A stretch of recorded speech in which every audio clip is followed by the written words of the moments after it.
In the Bible, carnal refers to being controlled by sinful human nature, desires, and earthly impulses, rather than the Spirit of God, contrasting with spiritual living.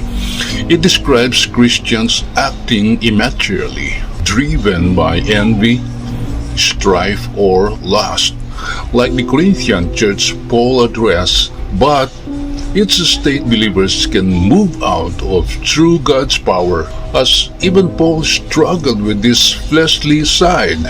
Key verses highlight the carnal mind as hostile to God, Romans 8:7, and call believers to walk in the Spirit to overcome fleshly desires, Galatians 5:16.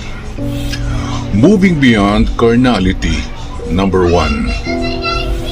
Being carnal is a temporary state for believers, not a permanent identity. Number 2. Overcoming it requires relying on the Holy Spirit, not just human effort, to transform the mind and overcome sinful desires. Amen.